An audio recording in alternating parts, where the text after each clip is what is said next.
130 करोड़ की आबादी वाले इस देश में आज एक ऐसे केस पर दिए गए कोर्ट के नतीजे ने खुद कानून के रक्षकों को भी चौंका दिया है।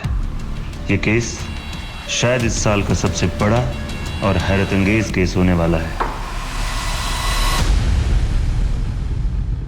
दिन भर इधर उधर घूमता रहता है, कभी इस लड़की को छेड़ा, कभी उस लड़की को छेड़ा। आधा दिन तो तेरी शिकायतें सुनने में बीत जाता है मेरा। और ये क्या है? क्या है ये?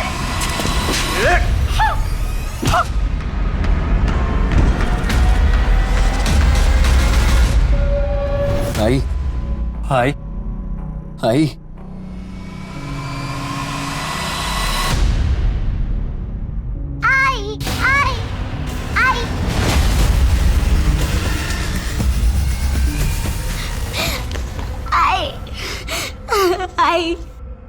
आई उठो ना, भाऊ बोलो नाई को क्या हुआ, भाऊ बोलो नाई को क्या हुआ, भाऊ बोलो ना। हाय फिसल के गिर गई।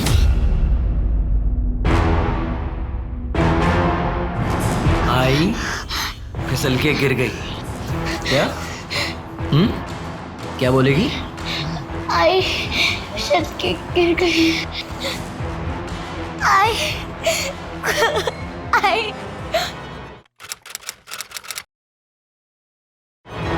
हेलो बच्चों। Good morning, good morning. अच्छा, आज कुछ नया करते हैं, ठीक है? चेस खेले? हाँ। कौन खेलेगा पहले? रितु, आओ। रितु, क्या हुआ रितु? कृति दीदी के साथ चेस नहीं खेलना? हाँ?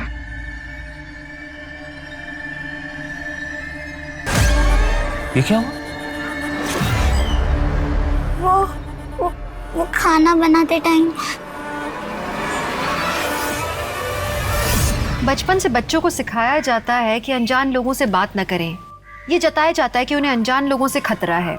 लेकिन आपको ये जानकर हैरानी होगी कि सेक्सुअल हरासमेंट के अधिकतर केसेस में जान पहचान के या घर के लोग दोषी निकलते हैं। तो अब किससे बच के रहना चाहिए, अनजान से या जान पहचान वाले से? नमस्कार, मैं दिव्यांका त्रिपाठी दहिया स्वागत करती हूँ आपका क्राइम पेट्रोल 70 के आज के खास एपिसोड में। रितु के हाथ में जो चोट लगी है ना कृति, मैं कह रहा हूँ उसका भाई उसके साथ घर पे जरूर मारपीट करता होगा। जब से उसकी मम्मी की मौत हुई है ना, वो क्लास में अजीब बिहेव करने लगी। काश मैं उसकी मदद कर सकता। मदद ही तो कर रहे हैं ना आप, अपना एनजीओ में उसे पढ़ा लिखा कर उसके पैरों पे खड़े होने में हेल्प ही तो कर रहे हैं। ऐसे नहीं, ऐसा कुछ जिससे मैं उसे उस नर्क से निकाल सकूं। कोई भी लड़की डोमेस्टिक वायलेंस डिजर्व नहीं करती, उसे इंडिपेंडेंट होना चाहिए। इंडिपेंडेंस से याद आया, गाड़ी चलाना सीख लो। मुझे गाड़ी चलाने भी आती है और मैं चलाती भी हूँ। वो बस ये नैरो लेन्स और भीड़ भाड़ वाली जगह में नहीं चलती मुझसे। भीड़ भाड़ में चलाओ, कॉन्फिडेंस बढ़ाओ अपना, ठीक है? बाकी मैं तो हुई। ठीक है।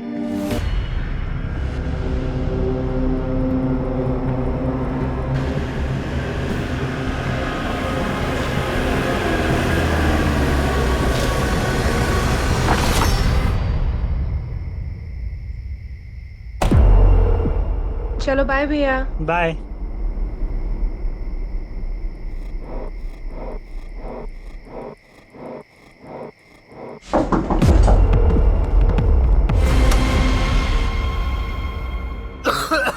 अरे मेरी सांस ही नहीं चल रही है।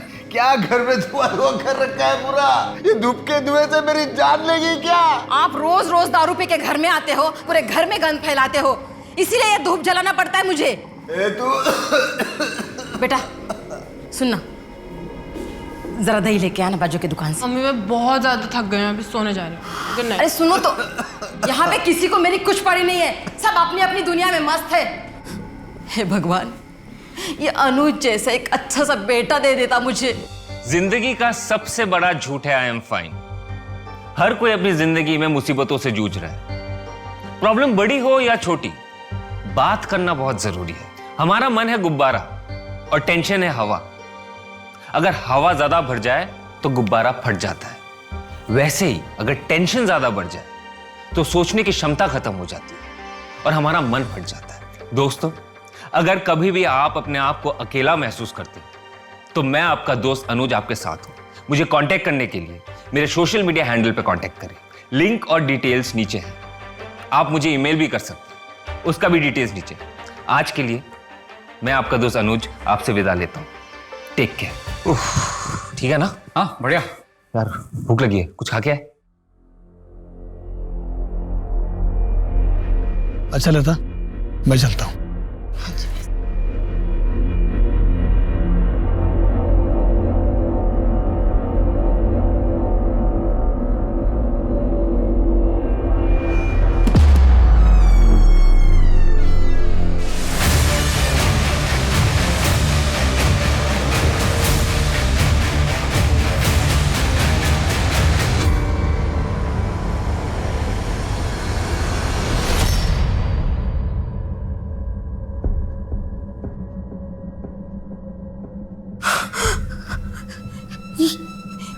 ये कैसे हो गया?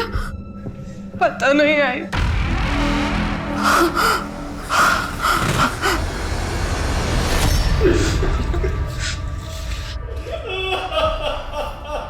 सर गैस खत्म हो गया था। हम मम्मी डायलिसिस के लिए गई थी, बाबा भी घर पे नहीं थे। तो मैंने भैया को कॉल करके बुला लिया। ये रहा सिलेंडर, देखिए ना इसका पाइप फिट नहीं हो रहा मुझसे। चलो अभी कर देता हूँ। हाँ आप कीजिए ना, मैं फ्रेश होके आती हूँ। ठीक है। और थोड़ी देर में मुझे सामान गिरने की आवाज आई।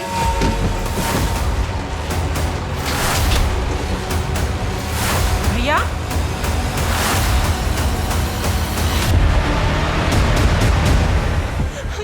भैया भैया भैया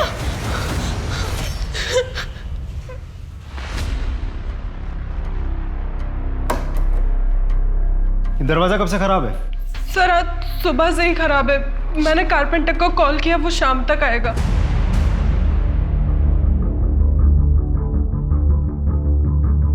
ये चाकू इसी घर का है?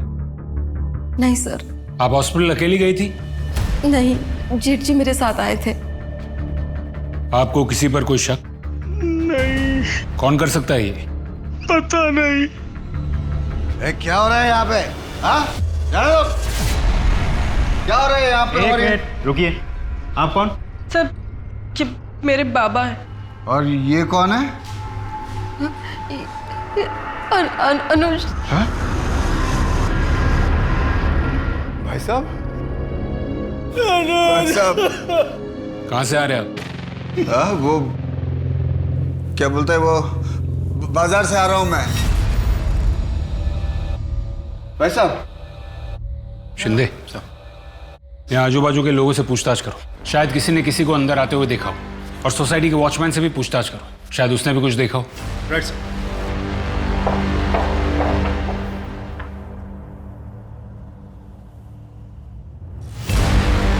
वॉचमैन, वॉचमैन, एक्सक्यूज मी, आपको पता है ये वॉचमैन कहाँ होगा? अरे ये राम सिंह पता नहीं कहाँ गया। इसका नंबर मिल सकता? हाँ जी हाँ जी।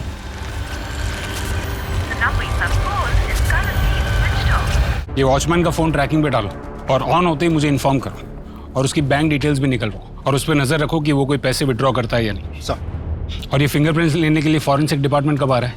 सर टीम पहुंचती ही होगी। सर अब तक हमने एक ही तरफ की कहानी सुनी है। क्या कीर्ति पे हम इतना भरोसा कर सकते हैं कि वो हमसे सच ही बोल रही है? शिंदे, फिलहाल तो कोई भी शक के दायरे से बाहर नहीं है, कीर्ति भी नहीं। कानून सिर्फ सबूत पर भरोसा करता है। एक काम करो, अनुज की कॉल डिटेल्स निकालो। सर मेरा ब्रोकर का काम है। अनुज मेरा बहुत अच्छा दोस्त था। अभी कुछ दिन पहले ही मेरे 2-3 घरों के लिए उसी ने किराएदार दिए थे। कमीशन तक नहीं ली सर मुझसे, हमेशा सबकी हेल्प करता था। उसकी कोई गर्लफ्रेंड थी? नहीं सर।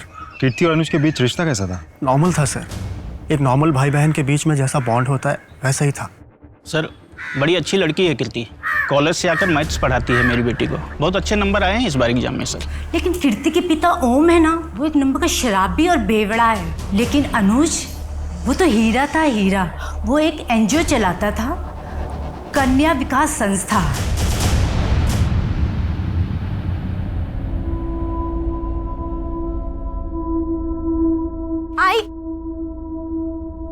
आई दिशा, क्या हुआ बेटा, क्यों रो रही है ऐसे? आई मुझे आपके साथ आना है। कल से तेरे एग्जाम है ना, 3 दिन की तो बात है। जैसे तेरे मामा की शादी होगी ना, मैं नागपुर से वापस मुंबई आ जाऊंगी। नहीं आई, मुझे भी आना है आपके साथ, मुझे अकेले नहीं रहना। अरे बाबा अकेले कहाँ है, बाबा है ना यहाँ तेरे साथ। सुन, जाने दे आई को, अच्छा है, कोई डांटने वाला नहीं है। हम लोग बहुत मस्ती करेंगे, खेलेंगे, आइसक्रीम खाएंगे, है ना? और मैं जल्दी आ जाऊंगी, 3 दिन की बात है, ठीक है? आप ध्यान रखो है इसका। चलती हो। चलिए भैया, बाय। सुन, 2-3 दिन की बात है और मैं हूं ना तेरे साथ, तेरा बाबा। चल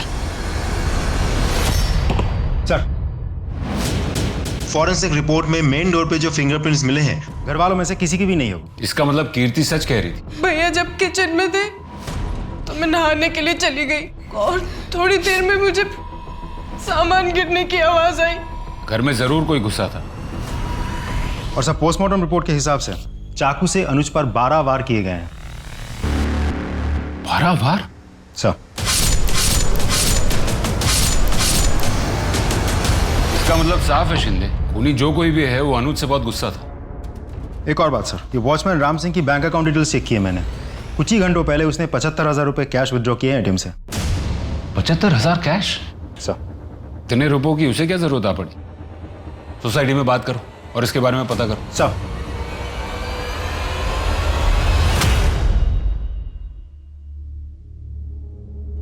ताऊ जी, खाना।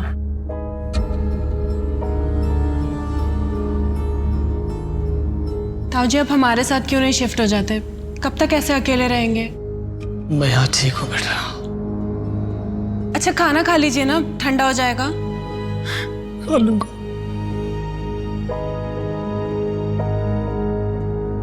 अनुज के साथ किसने किया होगा ये सब? तुम दोनों में तो एक दोस्ती जैसा रिश्ता था ना बेटा। शायद अनुज ने तुझे कभी बताया हो। नहीं ताऊ जी। ताऊ जी। बेटा, मैं एक रिक्वेस्ट करना चाहता हूँ तुझसे। बोलिए ना। एनजीओ शुरू किया था अनुज की मम्मी ने, और उसके जाने के बाद अनुज ही संभालता था उसे। मेरी एक रिक्वेस्ट है बेटा, एनजीओ को तू संभाल ले। ताऊ जी, लेकिन मैं कैसे कर पाऊंगी ये सब? कर पाएगी बेटा, मेरा विश्वास है तू कर पाएगी। करेगी ना? बोल। ये लो, क्या पी रहे हो तुम लोग? हाँ तुम लोग रोज बोलते थे ना मैं तुमको कभी नहीं पिलाता हूँ। ये लो, आज मेरी तरफ से, वो भी अंग्रेजी वाली। ये मार, ये देख।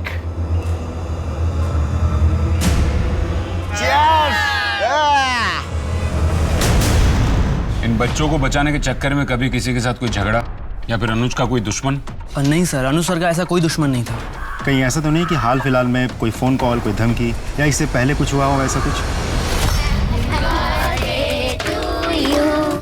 Thank you so much. भैया, इसमें ना हम सब ने आपके लिए कुछ लिखा है। ये ना मेरा बर्थडे का बेस्ट गिफ्ट है। Happy birthday to you. Thank you so much. Sir, thank you तो मैं आपसे कहना चाहती हूँ। इन बच्चों के फ्यूचर के लिए कितना कुछ कर रहे हैं आप।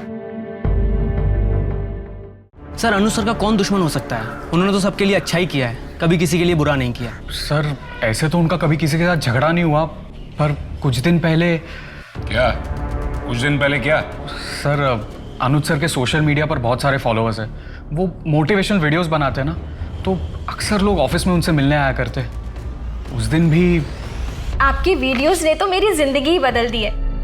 मुझे अपनी लाइफ के बारे में सोचने की इंस्पिरेशन आपके वीडियोस देखकर ही मिलती है। और फिर मुझे लगा कि मैं तो अपने पति से प्यार ही नहीं करती।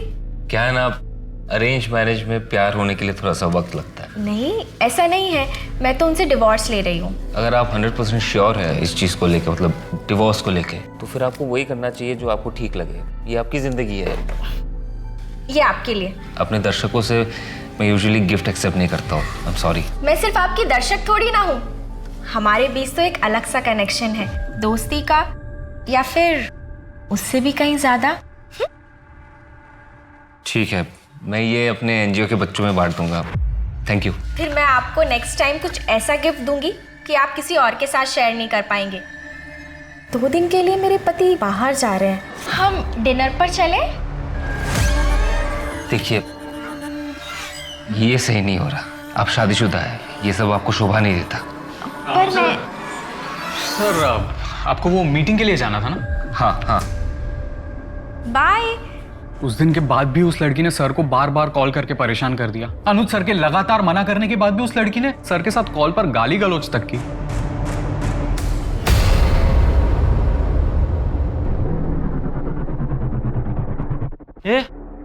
ये कपड़े इतने गंदे कैसे हो गए?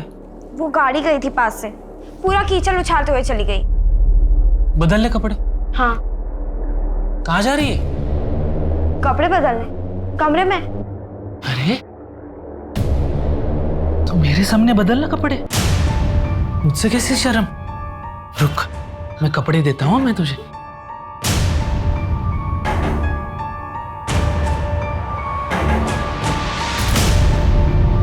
ये ले, बदल ले मेरे सामने। बदल कपड़े,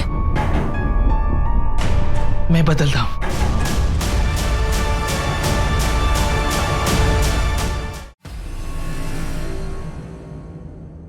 सर, उस वॉचमैन राम सिंह के बारे में कुछ पता चला है। इस आदमी को इससे पहले 3 नौकरियों से निकाला गया है। इसके झगड़ालू स्वभाव की वजह से ये कहीं भी जाता है, लड़ाई करता है, झगड़ा करता है। एक और बात सर, इसके खिलाफ एक पुलिस कंप्लेंट भी है। एक आदमी को बहुत बुरी तरह से पीटा था इसने।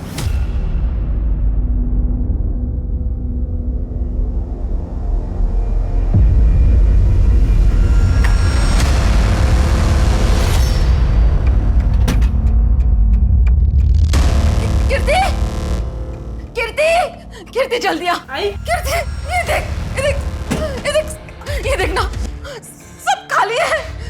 पैसे नहीं, गहने नहीं, कुछ भी नहीं। लास्ट कब देखे थे गहने? सर कुछ 4-5 दिन पहले। आई लॉकर ज्यादा खोलती नहीं है। उन गहनों की कोई फोटोज? हाँ।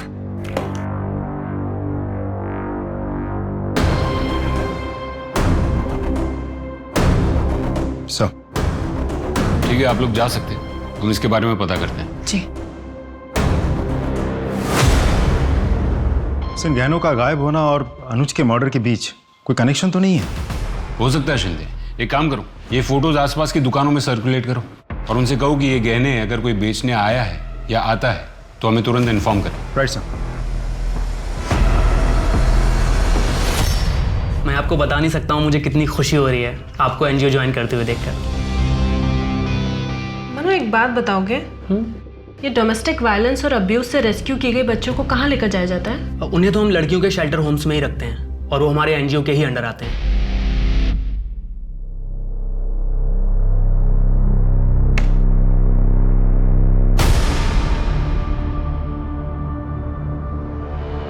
जली हुई रोटी।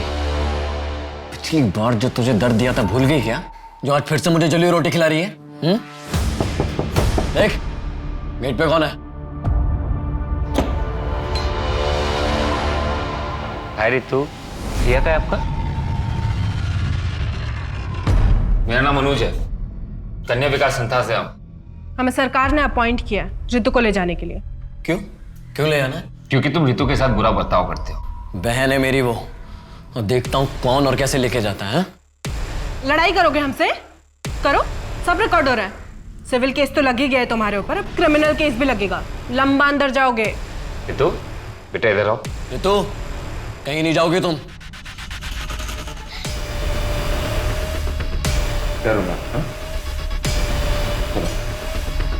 देख लूंगा तुम सबको। देखेगी तो पुलिस तुमको। कल आएगी तुम्हारी खातिरदारी करने। चल।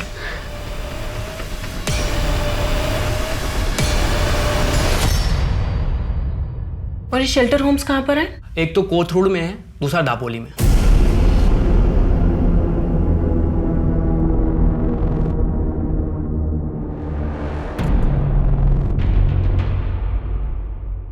शर्म नहीं आई तुझे? बता बता, कहाँ मुंह काला करके आई है? छोड़ूंगी नहीं मैं तुझे। शर्म नहीं आई तुझे? हाँ, दांत लगा के रखती है तूने। छोड़ूंगी नहीं। क्यों मारी है उसे? अरे इससे पूछो क्यों मार रही हूँ? मुंह काला करके आई है ये, पेट से आई है। तुझे तो ना मैं बताऊं। अरे रुको, गुस्सा करके क्या होगा? अरे कैसे बाप हो तुम? तुम्हें शर्म आनी चाहिए। तुम्हारी बेटी मुंह काला करके बैठी है और तुम्हें कोई फर्क ही नहीं पड़ रहा है। रुको, मैं देखता हूँ, मैं संभालूंगा। गुस्सा करके कोई मतलब नहीं है, बस।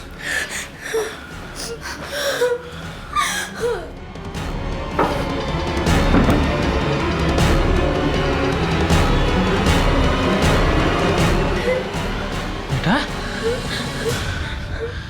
सोचना भी नहीं मेरा नाम अपने आई को बताने के बारे में,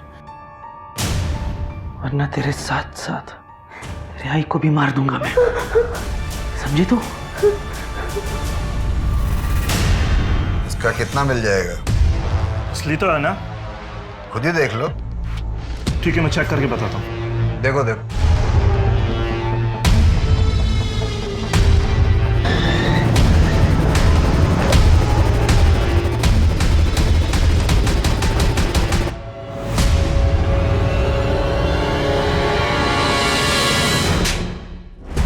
के घर में चोरी क्यों की तूने? साहब जरूरत थी पैसों की। मेरे घर में कोई सीधे मुंह बात तक नहीं करता है मुझसे। बड़े भैया भी पैसा ला करके लता के हाथ में देते हैं। तुझे दारू के लिए पैसों की जरूरत थी ना? हाँ थी ना। मैं दारू पीता हूँ तो मेरे को सब बुरा समझता है। हाँ हूँ बुरा साहब हूँ। कम से कम अनुज के जैसा दिखावा तो नहीं करता अच्छा होने का। क्या मतलब? मतलब उसका चक्कर चल रहा था। वो रेस्टोरेंट में लड़की के साथ हाथ में हाथ डाल के ऐसे बैठा था, देखा मैं उसको। अब की बात है ये गए रविवार की बात है साहब। गए रविवार? तो गए रविवार तो वैलेंटाइंस डे था। जी मैं कन्या विकास संस्थान से आई हूँ। आपके यहाँ पर एक लड़की आई होगी ऋतु, 30 जनवरी को। जी मैं चेक करके बताती हूँ।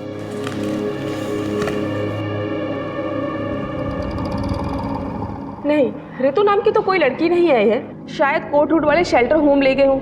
नहीं, वहाँ तो मैं पहले ही देख कर आई हूँ। वहाँ तो नहीं है। कहाँ गई होगी?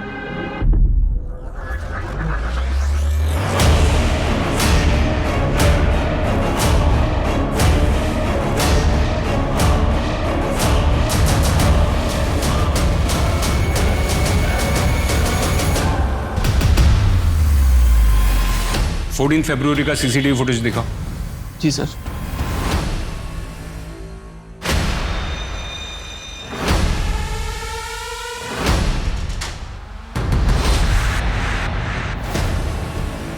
या अंदर का सीसीटीवी फुटेज दिखाओ। सर कुछ दिन पहले ही कैमरा खराब हुआ है। ठीक है, थोड़ी देर के बाद वो लोग बाहर तो निकले होंगे ना, बाहर की फुटेज दिखाओ।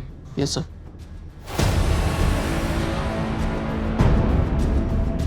रुको रुको रुको। तो ये फुटेज क्लियर नहीं है, जिसकी वजह से गाड़ी का नंबर नहीं दिख रहा।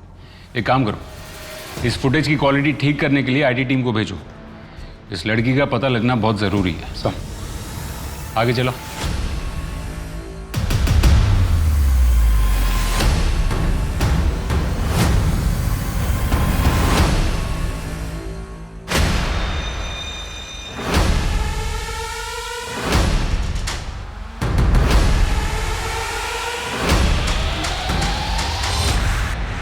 ये कौन है? सर ये तो दिनेश है, पास में ही रहता है सर।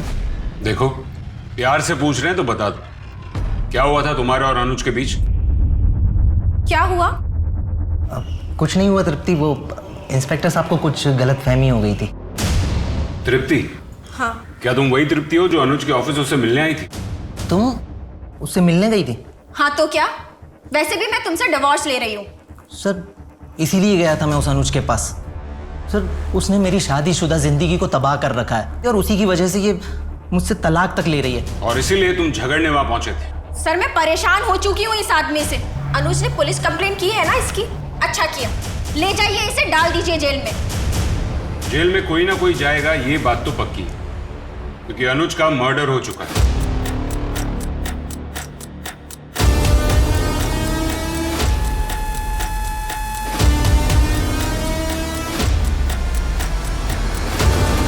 बहन कहाँ है मेरी? मुझे पता लग गया कि तुम्हें किसी सरकार ने नहीं भेजा था। छोड़ो मुझे। बहन कहाँ है मेरी? बचाओ, बचाओ मुझे। क्या हुआ? क्यों छेड़ रहे हो उसको? ये अपना काम करना। ये आदमी पता नहीं कौन है, मेरा रेप करने की कोशिश कर रहा है। सर उस स्कूटी का पता चल गया है, वो किसी श्रुति सिंह के नाम पर रजिस्टर्ड है, एड्रेस भी मिल गया है। गुड, चलो। सब ये चोट कैसे लगी? वो मैं गिर गई थी। आप और अनुज कब से एक साथ थे? यही कुछ साल भर से। साल भर से?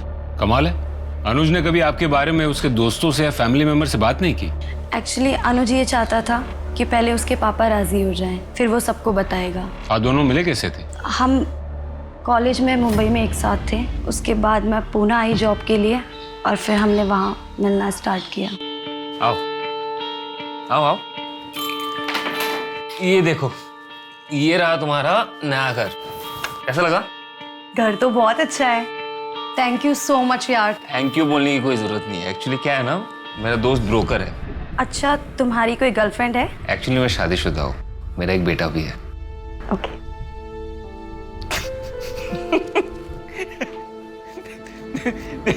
जैसे कॉलेज में थी ना, अभी भी वैसी हो। और तुम भी ना बिल्कुल वैसे ही हो, बिल्कुल नहीं बदले, बिल्कुल नहीं बदले। अनुज के कॉल डिटेल्स में हमें आपके नंबर की एंट्री नहीं दिखी, ऐसा क्यों? एक्चुअली हम कॉल पे ज़्यादा बात नहीं करते थे, ऑनलाइन चैटिंग पे बात करते थे। वैसे गिर कैसे गई थी आप? वो मैं जॉगिंग करते वक्त। सर बहुत ही अजीब रिश्ता था दोनों के बीच। फ़ोन पे एक दूसरे के साथ बात नहीं करते थे। 1 साल से एक साथ है, किसी को भनक तक नहीं लगी इस बात की। हाँ, अजीब तो है। सर, वॉचमैन राम सिंह ने छपरा के एक एटीएम से पैसे विथड्रॉ किए। छपरा में ही उसका परमानेंट एड्रेस भी है। बिहार पुलिस से कांटेक्ट करो और उनसे कहो कि उस लोकेशन पे रेड कर। Right sir.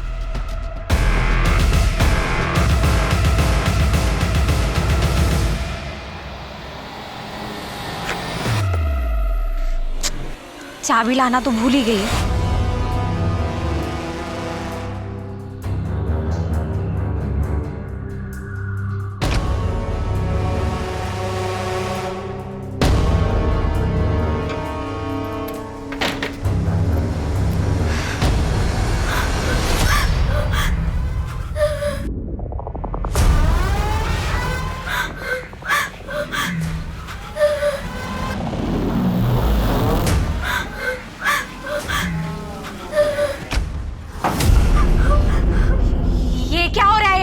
कुछ नहीं, वो बस वो फिसल गई थी, बाकी कुछ नहीं। बाकी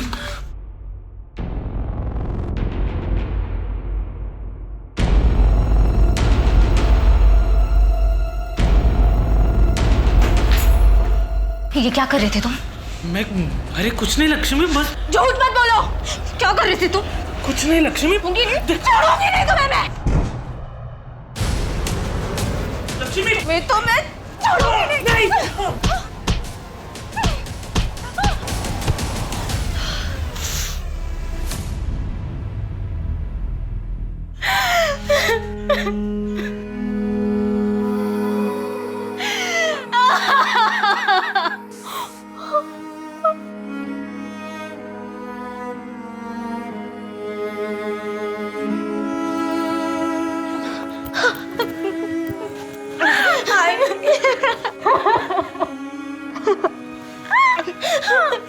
मुझे माफ कर दे बेटा, तेरे साथ इतना सब होता है और मैं कुछ नहीं आई। आपकी कोई गलती नहीं।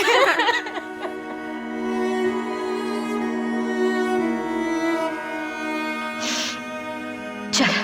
कहाँ? Police station.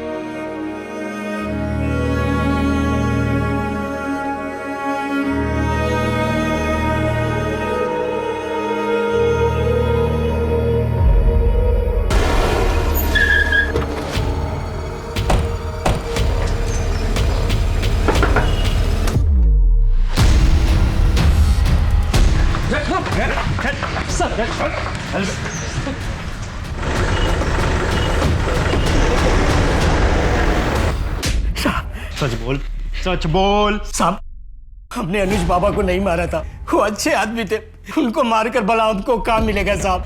पुलिस से भाग क्यों रहा था? क्यों भाग रहा था? गरीब आदमी उठ डर गया था। पहले ही बिहार में एक केस चल रहा था हम पर, और पुणे में भी केस हो जाता तो हमको काम नहीं मिलता साहब। तूने खून किया ही नहीं तो खून होने के तुरंत बाद ही क्यों भागा तू? खबर फैलने से पहले तुझे पता चल गया कि मर्डर हुआ है। कैसे? तूने किया ही नहीं तो तुझे कैसे पता? वो क्या था कि पुलिस को हमने सोसाइटी में आते देख लिया और सोसाइटी में भी यही बातें हो रही थी, इसलिए भाग गया साहब। अचानक 75,000 रुपए निकालने की क्या जरूरत पड़ गई थी तुझे? काफी लोगों के उधार चुकाने थे साहब, इसलिए मैंने पैसे निकाले, सोचा सबका कर्जा चुकता कर दूं। अच्छा ठीक है, तू सच बोल रहा है झूठ इसका अभी पता चल जाए। इसके फिंगरप्रिंट्स लो। क्यों साहब? क्यों? अभी तो तू कह रहा था ना तेरा ऐसे कोई लेना देना नहीं है, फिर उंगलियों के निशान देने में इतना घबरा क्यों रहा है? ये क्या कर रहे हैं आप? चल अंगूठा डाल डाल। साहब रुकिए रुकिए साहब हम बताते हैं। साहब उस दिन हम सोसाइटी में ही थे, ड्यूटी पे था, तभी कुछ टूटने और फूटने की आवाजें सुनाई दी। वही आवाज सुनकर मैं वहां पहुंच गया था साहब। बाकी मैंने मर्डर नहीं किया, मैं सच बोल रहा हूं साहब। तूने मर्डर नहीं किया तो किसने किया? बोल।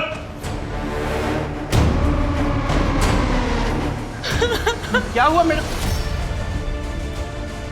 मैडम ये कैसे हुआ?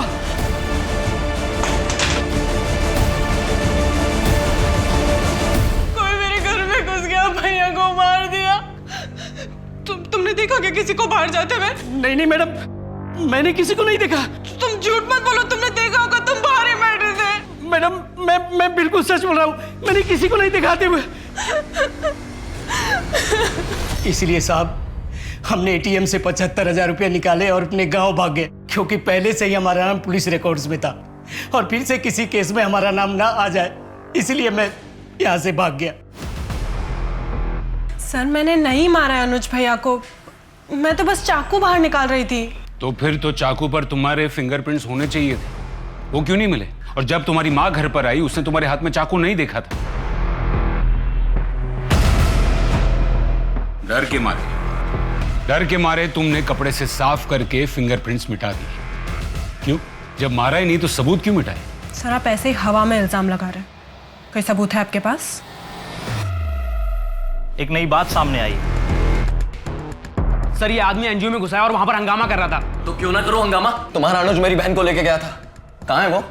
सर ये बात इससे 10 बार कह चुका हूँ। सर इसकी बहन का नाम हमारे रिकॉर्ड्स में नहीं है, और अगर वो सर हमारे एनजीओ आई भी होती तो हम उसे शेल्टर होम भेजते। पुणे में 2 शेल्टर होम है और मैंने दोनों जगह बात की है। इसकी बहन ऋतु का नाम वहां भी नहीं है। सर ये बिल्कुल झूठ बोल रहा है। कौन कौन आया था तुम्हारी बहन को लेने? सर अनुज था और साथ में एक सरकारी कस्टोडियन लड़की थी। किस दिन की बात है ये? 30 तारीख को 3 बजे के आसपास। शिंदे सर, अनुज की कॉल डिटेल्स एक बार फिर से चेक करो, खास करके 30 तारीख की डिटेल्स चेक करो।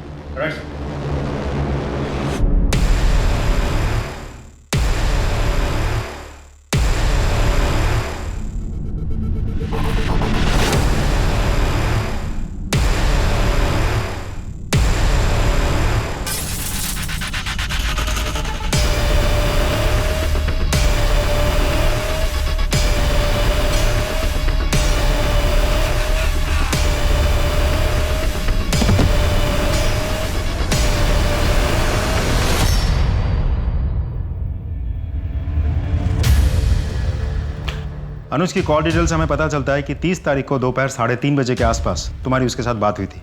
क्या बात हुई थी? काफ़ी पुरानी बात है सर, मुझे ठीक से याद नहीं है। हम याद दिलाते हैं। किसी लड़की के बारे में बात हुई थी तुम्हारी? लड़की?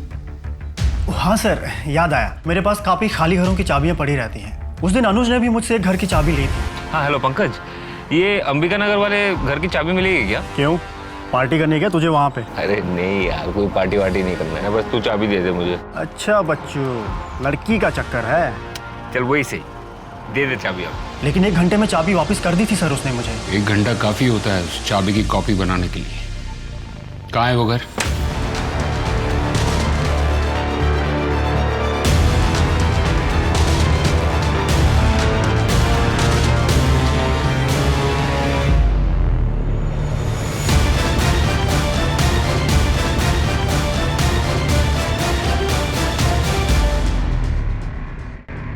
बेटा अनुज भैया तुमको उस दिन घर से लेकर गए, उसके बाद क्या हुआ? अनुज भैया वो मैं आओ आओ, शेल्टर होम मंडे को खुलेगा, तब तक तुम यहीं पे रहोगी, ठीक है? भैया इतने बड़े घर में मैं कभी नहीं रही। थैंक यू भैया। चलो तुम्हें घर दिखाता हूँ। हाँ। इस तरफ। अनुज भैया मेरा पूरा ख्याल रखते थे, अच्छे से खाना देते थे।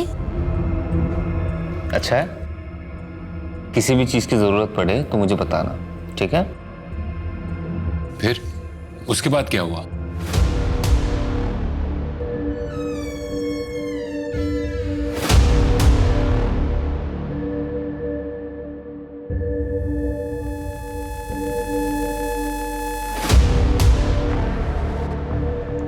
कौन है?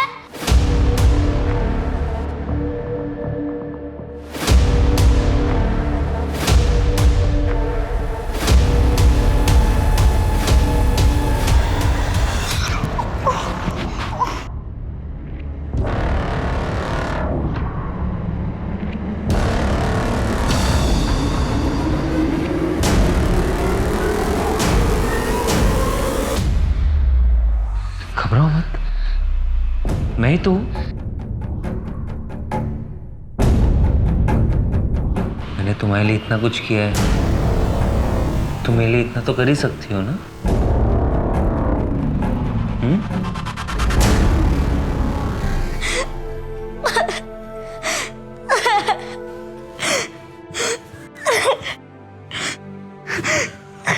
हमने अभी अभी रितु को एक खाली घर से रेस्क्यू किया है।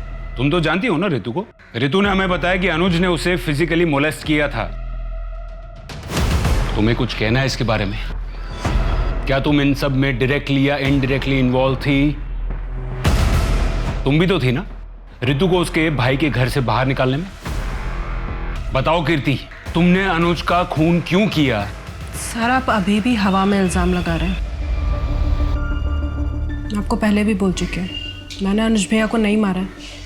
बाकी अगर कोई सबूत है आपके पास तो दिखाइए। सबूत नहीं है, आई विटनेस है जिसने तुम्हें मर्डर वेपन हाथ में पकड़े हुए देखा था और फिर तुमने उस वेपन पर से अपने फिंगरप्रिंट्स मिटा दिए। इसलिए सबूत ना होने के कारण तुम पर मर्डर तो नहीं लेकिन मर्डर वेपन के साथ छेड़छाड़ करने का केस तो बनता है। और जब तक ये केस कोर्ट में नहीं जाता तुमको यहीं रहना होगा।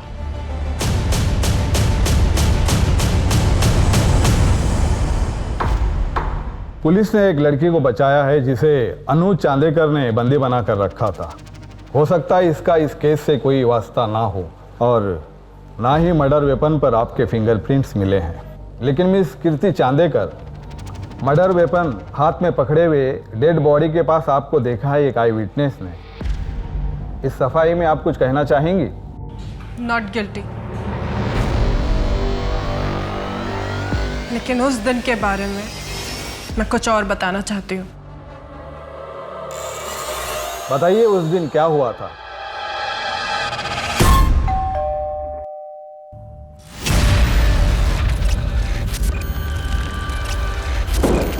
काकी का है? वो उनका डायलिसिस का दिन है ना आज, तो ताऊ जी के साथ ही गई है। ये रहा सिलेंडर, देखिए।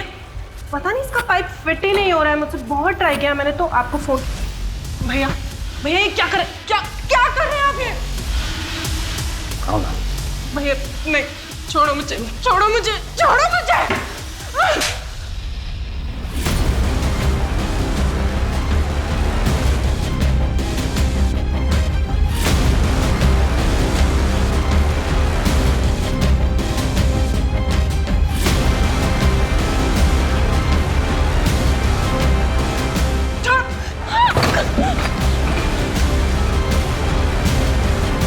भैया प्लीज प्लीज मुझे जाने दो, प्लीज छोड़ दो। क्या हो गया तुझे?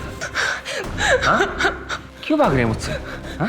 भैया नहीं नहीं, छोड़ो, पास आ। छोड़ो मुझे, छोड़ो मुझे।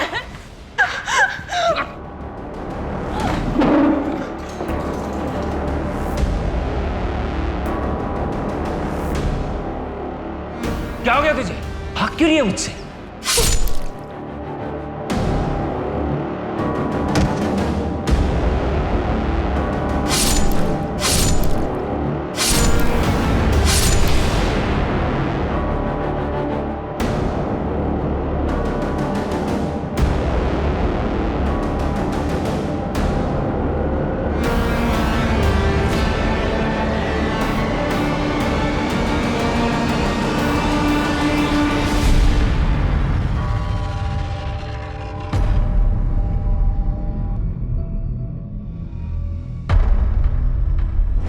कमाल है, हम उसे पूछते रहे तब वो यही कहती रही कि उसने अनुज का खून नहीं किया। अब यहाँ कोर्ट में उसने सब कबूल कर लिया।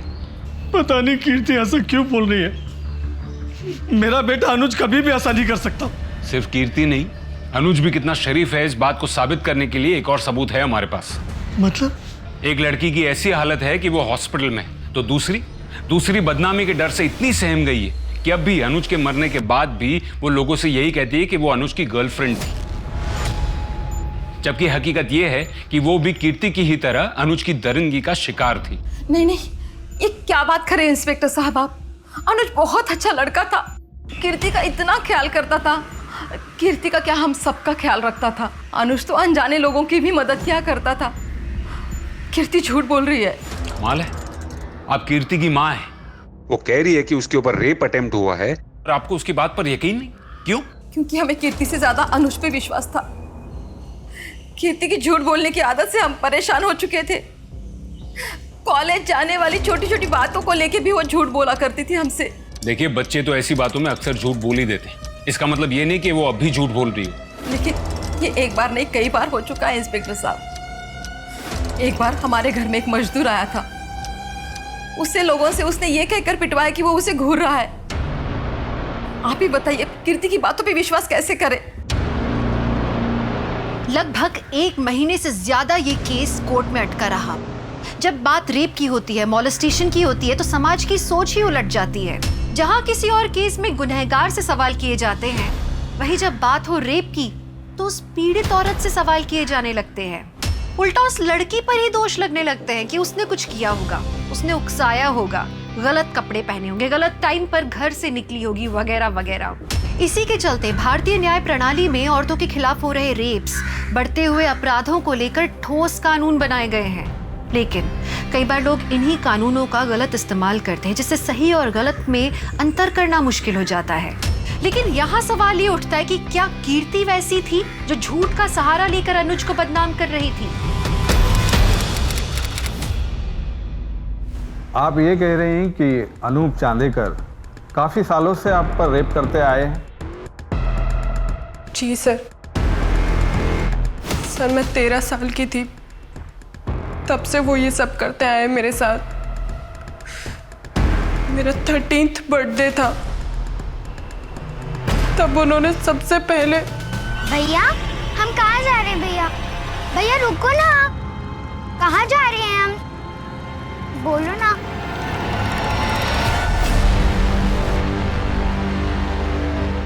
थैंक यू भैया।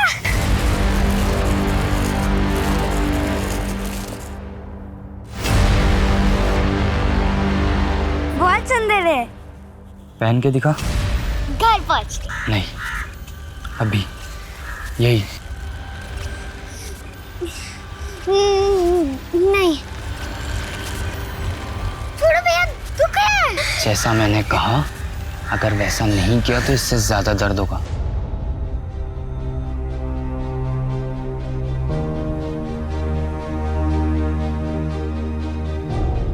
बहुत डर गई थी मैं उस दिन।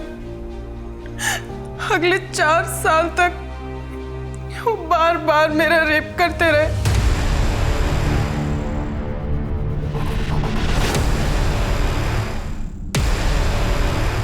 क्या सोच रहे हैं सर? अब तो केस भी सॉल्व हो गया। शिंदे, अभी भी ऐसा लग रहा है जैसे केस की कुछ कड़ियां अब भी जुड़नी बाकी है। मैंने बहुत कोशिश की कि मम्मी को सब कुछ बता दूं। अरे वाह कीर्ति, नई फ्रॉक किसने दी? अनुज भैया ने। कितनी खूबसूरत फ्रॉक है, कितनी छान दिसते तुला। लेकिन इतनी गंदी कैसे हो गई है? वो अनुज भैया ने कहा सामने पहनने के लिए। ठीक है, ये गंदी हो गई ना फ्रॉक, जाके बदली कर दे। हाँ?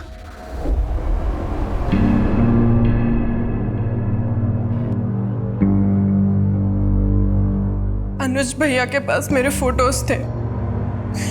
अगर ये बात मैं किसी को भी बताती तो वो फोटोज ऑनलाइन डाल देते।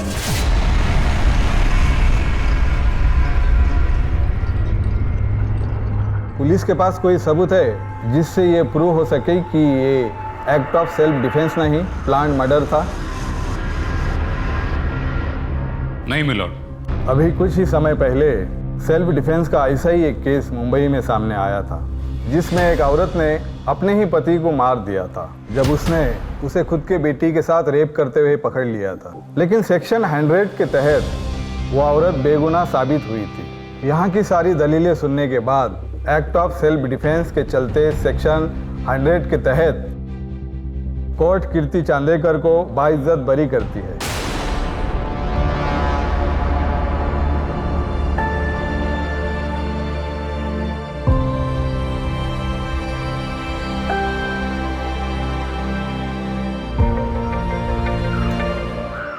क्या सोच रहे हैं सर?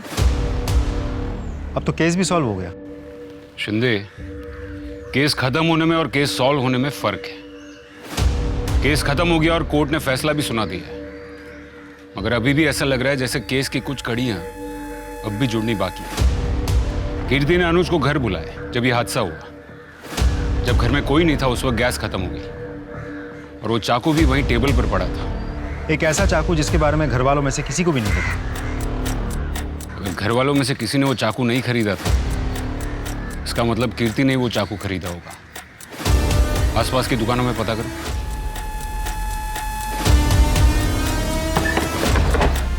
साहब कुछ याद नहीं, कौन और कब ले गया था? फोटो चेक कीजिए।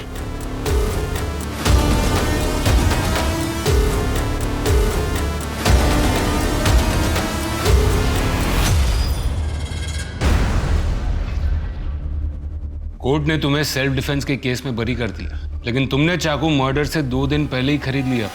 क्यों? तुमको पहले से ही पता था कि सेल्फ डिफेंस में उसकी जरूरत पड़ेगी। ये कोई सेल्फ डिफेंस के लिए नहीं, बल्कि बहुत ही शातिर तरीके से प्लान किया गया मर्डर था, है ना? आपको क्या लगता है कोर्ट में हर कोई झूठ ही बोलता है या थोड़ा बहुत सच भी बोलता है? बचपन से मेरे साथ रेप होने वाली बात एकदम सच है। मतलब तुमने जो भी किया वो बदले की भावना से किया। लेकिन एक बात समझ में नहीं आई, अगर तुमको अनुज को मारना ही था तो इतने सालों के बाद क्यों मारा? एक बात बताइए, अगर आपके साथ कभी कुछ बुरा हुआ हो, क्या आप चाहेंगे किसी और के साथ भी वैसा हो? ये किसके लिए है? रितु के लिए, नई जिंदगी की जो शुरुआत कर रही है। अच्छा, आप शेल्टर होम में जा रहे हैं ना? मैं भी चलूं आपके साथ? अरे नहीं, वो ज्यादा लोगों से मिलने नहीं देते उसे। इतना जो सहा है उसने अभी। कौन से शेल्टर होम में है वो? जहाँ पे भी है खुश है। तुम जान के क्या करोगे? रितु के साथ वो सब ना हो जो मेरे साथ हो रहा था। उस दिन अनुज के साथ रितु के घर मैं ही गई थी। मुझे लग रहा था मैं उसकी मदद कर रही हूँ, लेकिन जब मैंने वो फ्रॉक देखी तब मैं समझ गई कि रितु खतरे में है। रितु के साथ मैं ऐसा कुछ भी नहीं होने दे सकती थी जो मेरे साथ हुआ है। लेकिन एक बात तो तय है कि तुमने मर्डर किया है, एक प्लान्ड मर्डर। आपको जो सोचना है आप सोच सकते हैं।